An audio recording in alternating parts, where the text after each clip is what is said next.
The topic is Dr. Martin Luther King at the 21st Century, and the guest is Dr. Baldwin from Vanderbilt University and one of the preeminent Martin Luther King scholars of our period.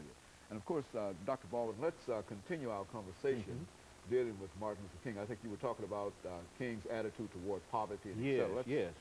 And if I had to add something to that, I would say that King consistently called for a redistribution of wealth, for a kind of restructuring of the capitalistic system so that the have-nots can grow in terms of material goods.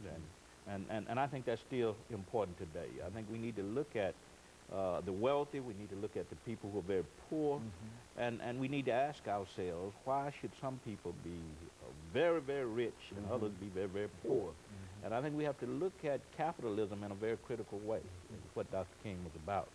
Now, regarding the issue of creating a culture of life and a culture of peace, the issue of war, Dr. King always told us that you can't create that kind of culture with the military or with violence.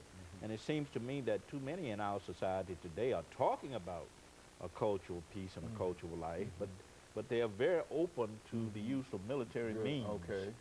And another thing about this, let me push it further and say that when Dr. King was talking about this culture, he was not simply talking about the United States. He was talking about a global, on a global level, creating a culture of life and peace from which all people of the world can benefit. Very good. And he had that in mind.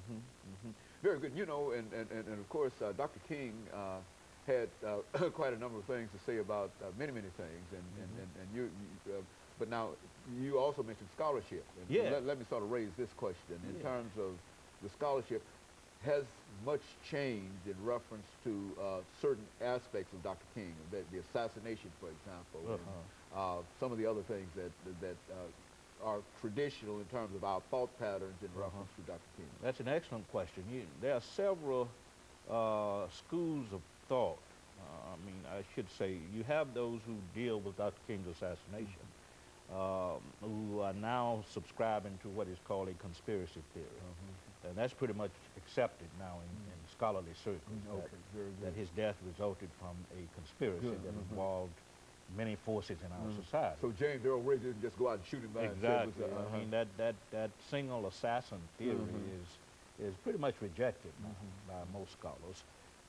But the scholarship, I find most impressive the fact that the scholarship now is beginning to deal with Dr. King as a thinker, as an intellectual. Up until the 1980s, most of the scholarship treated him as an activist, as one who led demonstrations in the street, as one who employed nonviolent tactics such as boycotts and street demonstrations and civil disobedience, etc.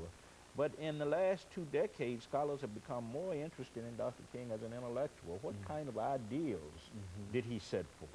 Ideals that might be useful for us today as we try to address problems of race,